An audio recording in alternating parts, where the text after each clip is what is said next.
नमस्कार। आज हमारा पॉलिटिकल साइंस का प्यारे साथियों दूसरा क्लास है और हम उन्हीं प्रश्नों को अक्सर लेकर के आया करते हैं जो डायरेक्ट आपके एग्जाम में सेम टू सेम देखने को मिलेगा। तो प्यारे साथियों, आप देख पा रहे हैं आयुष्मान आर्ट्स क्लासेस और मैं हूं आनंद सर। तो चलते हैं बिना टाइम गवाए पहले नंबर प्रश्न की ओर। और पहला नंबर हमारा जो प्रश्न स्क्रीन पर दिखाई दे रहा है, 1952 में किस संगठन की स्थापना हुई थी? इसका नाम हो जाएगा राष्ट्रीय विकास परिषद। अगला नंबर प्रश्न की ओर चलते हैं और क्वेश्चन कह रहा है भारत में 11वीं पंचवर्षीय योजना कब समाप्त हुआ था? सही आंसर हो जाएगा 2012। अगला नंबर प्रश्न की ओर चलते हैं। क्वेश्चन कह रहा है योजना आयोग के पदेन अध्यक्ष कौन होते हैं? उनका नाम हो जाएगा प्रधानमंत्री। अगला नंबर प्रश्न देखिए, क्वेश्चन का रहा चौथा नंबर हमारा कि सामाजिक न्याय के साथ विकास किस पंचवर्षीय योजना का मुख्य उद्देश्य था? ऑप्शन नंबर देखते हैं आगे और इसका सही ऑप्शन निकल कर आ रहा है सी नंबर 5वीं। अगला क्वेश्चन कह रहा है योजना आयोग को भंग करके कौन सा आयोग बनाया गया है? राइट आंसर हो जाएगा नीति आयोग। अगला नंबर क्वेश्चन देखते हैं। क्वेश्चन कह रहा है भारत में हरित क्रांति के जनक किन्हें कहा गया है? उनका नाम हो जाएगा एम.एस. स्वामीनाथन। और पूछे साल कब, तो 1966 से लेकर के 67 के बीच में चला था। उस क्रांति का नाम है हरित क्रांति, जिसे इंग्लिश में कहते हैं ग्रीन रेवोल्यूशन। अगला नंबर क्वेश्चन देखिए। क्वेश्चन कह रहा है कि भारत में वित्तीय वर्ष यानी फाइनेंशियल ईयर के विषय में पूछा जा रहा है, कब से कब तक? सही आंसर हो जाएगा हमारा 1 अप्रैल से लेकर के 31 मार्च तक। अगला नंबर प्रश्न देखिए। क्वेश्चन का राष्ट्रीय विकास परिषद का गठन कब हुआ था? ऑप्शन देखना पड़ेगा। ऑप्शन नंबर हमारा सी राइट आंसर हो जाएगा 1952। अगला नंबर क्वेश्चन देखिए, लोक लेखा समिति में होते हैं कौन कौन होते हैं? तो भाई ये तो सही हो जाएगा कि लोकसभा और राज्यसभा ये दोनों हैं। और इसमें मेंबर कितना? तो लोकसभा का हो जाएगा 15 और राज्यसभा का हो जाएगा 7। ये हमारा राइट आंसर हो जाएगा। अगला नंबर प्रश्न देखिए। क्वेश्चन कर रहा मनरेगा कार्यक्रम की शुरुआत किसके शासनकाल में हुआ था? राइट आंसर हो जाएगा मनमोहन सिंह। अगला नंबर क्वेश्चन देखिए, योजना आयोग की स्थापना कब हुआ था? राइट आंसर हो जाएगा 1950। अगर डेट पूछे तो लिख दीजिएगा 15 मार्च। अगला नंबर क्वेश्चन देखिए। क्वेश्चन हमारा स्क्रीन पर दिखाई दे रहा है, योजना आयोग को भंग कब कर दिया गया था? राइट आंसर हो जाएगा हमारा 2014। इसके जगह पर बना था कौन सा आयोग? नीति आयोग। अगला नंबर क्वेश्चन देखिए, प्रथम पंचवर्षीय योजना शुरू कब हुई थी? इसका सही आंसर हो जाएगा 1951। नाम से ही पता चलता है पंचवर्षीय योजना, इसका मतलब कि 5 साल चला होगा। तो प्रथम चला था 1951 से लेकर के 1956 के बीच में। और दूसरा अगर पूछे तो हम जोड़ देंगे 1956 में कितना साल? 5 साल, तो हो जाएगा 1961।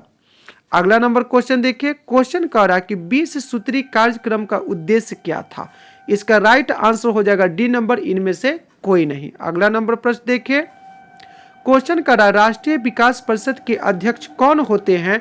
इसका सही आंसर हो जाएगा भारत के वर्तमान प्रधानमंत्री। अगर क्वेश्चन आपसे पूछे कि प्रधानमंत्री बनने की न्यूनतम आयु क्या है, तो 25 साल, मैक्सिमम नो लिमिट्स। अगला नंबर क्वेश्चन देखिए। क्वेश्चन करा कि पंचायती राज का स्वरूप कैसा है? तो ऑप्शन देखते हैं आगे और इसका राइट आंसर हो जाएगा बी, यानी हम लोगों के यहाँ पर जो पंचायत है वह त्रिस्तरीय है। अगला नंबर प्रश्न को चलते हैं। भारत में वास्तविक कार्यपालिका शक्ति का प्रयोग कौन करता है? राइट आंसर हो जाएगा प्रधानमंत्री। अगला नंबर प्रश्न देखिए, पंचायत समिति का प्रमुख कौन होता है? इसका सही आंसर हो जाएगा हमारा प्रमुख। अगला क्वेश्चन के नीति आयोग की स्थापना कब हुआ था? राइट आंसर हो जाएगा 2015। अगर पूछे महीना तो लिखेंगे 1 जनवरी। अगला नंबर प्रश्न देखते हैं। क्वेश्चन का रहा हमारा 20वां नंबर कि योजना आयोग के प्रथम अध्यक्ष कौन थे? तो आप सारे लोगों को पता है कि योजना आयोग के अध्यक्ष वही होंगे जो वर्तमान में प्रधानमंत्री होंगे। तो देश के पहले प्रधानमंत्री कौन थे? उनका नाम हो जाएगा जवाहरलाल नेहरू। अगला नंबर क्वेश्चन देखिए। क्वेश्चन कह रहा है हमारा कि भारत ने पहला सफल परमाणु परीक्षण कब किया था? राइट आंसर हो जाएगा 1974। कितना तारीख को? 18 मई 1974। अगर पीएम पूछे तो लिखेंगे श्रीमती इंदिरा गांधी। अगला नंबर क्वेश्चन कह रहा है कि भारत तथा पाकिस्तान के बीच 1972 में कौन सा समझौता हुआ था? तो इसका सही आंसर हो जाएगा हमारा शिमला समझौता। डी नंबर राइट आंसर हो जाएगा। अगला नंबर चलते हैं क्वेश्चन की ओर। क्वेश्चन कह रहा है भारत ने दूसरा सफल परमाणु परीक्षण कब किया? सी नंबर 1998। डेट पूछे तो लिखेंगे 11 मई एवं 13 मई। उस समय पीएम थे अटल बिहारी वाजपेयी। अगला नंबर क्वेश्चन देखिए, भारत और पाकिस्तान के बीच कारगिल युद्ध कब हुआ? ऑप्शन देखते हैं और ऑप्शन नंबर सी हमारा राइट आंसर हो जाएगा 1999। अगला नंबर क्वेश्चन देखिए, गुट निरपेक्ष आंदोलन कब अस्तित्व में आया था? 1961। अगला क्वेश्चन देखिए, ताशकंद समझौता कब हुआ? राइट आंसर हो जाएगा 1966 1966। अगला नंबर प्रश्न देखिए, भारत ने बांग्लादेश मुक्ति युद्ध में कब हस्तक्षेप किया था? इसका सही जो आंसर हमारा हो जाएगा, फिर से एक बार क्वेश्चन देखते हैं। क्वेश्चन हमारा कह रहा है कि भारत ने बांग्लादेश मुक्ति युद्ध में कब हस्तक्षेप किया था? इसका सही जो आंसर होना चाहिए हमारा दिसंबर 1971। ये हमारा राइट आंसर हो जाएगा। अगला नंबर प्रश्न की ओर चलते हैं। क्वेश्चन कह रहा है प्यारे साथियों कि भारत ने परमाणु अप्रसार संधि के अनिश्चितकालीन विस्तार का विरोध कब किया था? ये बहुत ही इंपॉर्टेंट क्वेश्चन है। तो इसका सही आंसर जो हमारा हो जाएगा 1995। ये हमारा राइट आंसर हो जाएगा। अगला नंबर प्रश्न देखते हैं। क्वेश्चन कर पंचशील समझौता कब हुआ था? इसका राइट आंसर हो जाएगा 1954।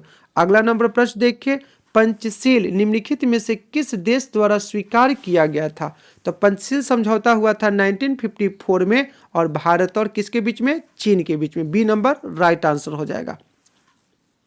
अगला क्वेश्चन कि बांग्लादेश अस्तित्व में कब आया था? ऑप्शन नंबर देखिए डी राइट आंसर हो जाएगा 1971। अगला क्वेश्चन देखिए, भारत में किस पड़ोसी देश में भारतीय सेना भेजा था? आंसर हो जाएगा हमारा श्रीलंका। यहां पर होना भारत ने किस पड़ोसी देश में भारतीय सेना भेजा था? में की जगह हो जाएगा दोस्त यहां पर ने। अगला नंबर क्वेश्चन देखिए, आनंदपुर साहिब, कौन साहिब हुआ? आनंदपुर साहिब प्रस्ताव पास किया गया था कब? इसका राइट आंसर हमारा हो जाएगा 1973। अगला नंबर क्वेश्चन देखिए, क्वेश्चन का शिमला समझौता किन दो देशों के बीच हुआ था? तो इसका राइट आंसर हो जाएगा भारत और पाकिस्तान। और कब हुआ था शिमला समझौता? 1972 में।